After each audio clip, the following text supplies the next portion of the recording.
எப்ப பார்த்தாலும் ஜல்லிக்கட்டு ஜல்லிக்கட்டுன்னு போறேன், கண்ணுல ஒரு புல்லுக்கட்டு கூட காட்ட மாட்டேங்கிற. பொண்ணுங்கள்லாம் ஜல்லிக்கட்டு காலைக்கு புல்லுக்கட்டு போடுற வேலையை மட்டும் தான் பார்க்கணும், ஜல்லிக்கட்டெல்லாம் பார்க்கணும் ஆசைப்படக்கூடாது. நாளை முதல் பெட்ரோல் விலை உயர்கிறது. அப்ப இன்னைக்கே பெட்ரோல் வாங்கி மொத்த பேரும் கொளுத்திட வேண்டியதா? என்னடா கண்ணுங்களா பண்ணிட்டு இருக்கீங்க? கடையில உட்காந்து டீ குடிச்சிட்டு இருக்கோம். இது கடையா? ஆமா. ஏன்டா வீட்லயே டீ போட்டு பிளாஸ்க்ல எடுத்துட்டு வந்து இங்க பெஞ்ச் போட்டு உட்காந்து என் தங்கச்சிங்களை சைட் அடி. ஏப்பா வயசு பொண்ணுங்க இருக்கிற வீட்டுக்கிட்ட வந்து இப்படி வயசு பசங்க கலாட்டா பண்றீங்களே, இது உங்களுக்கே நல்லா இருக்கா? எழுச்சி போங்கப்பா. என்ன போங்க? நான் வயசு பசங்களோட நம்புவேன், ஆனா உன்ன மாதிரி வயசாகி வழுக்க உந்து மட்டும் நம்ப மாட்டேன்டா. பேப்பர் வெட்டி தலையா, இதுக்கெல்லாம் தலைமையே நீ தான். தெரியும்டா.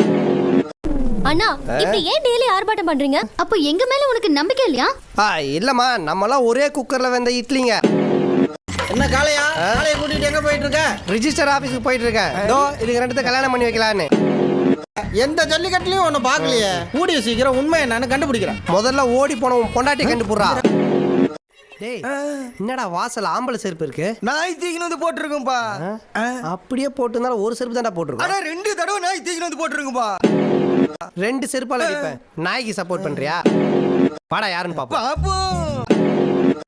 யாரா அவன்? அழகான பொண்ணு இருக்கிற வீட்டுல அக்கல காமிச்சு படுத்துட்டு இருக்கான். அவசரப்படாதீங்க, அவனை பார்த்தா திருப்பி அடிக்கிற மாதிரி தெரியறான். ஐயா சாமி எழுந்துருங்க. என்ன டேய், இப்பெல்லாம் பிச்சைக்காரங்க வீட்டுக்குள்ள வந்து பிச்சை கேட்கற அளவுக்கு ஆயிட்டீங்களா? இந்த கெட்டப்ப பார்த்து கூடவா பிச்சைக்கார மாதிரி தெரியுது உங்களுக்கு?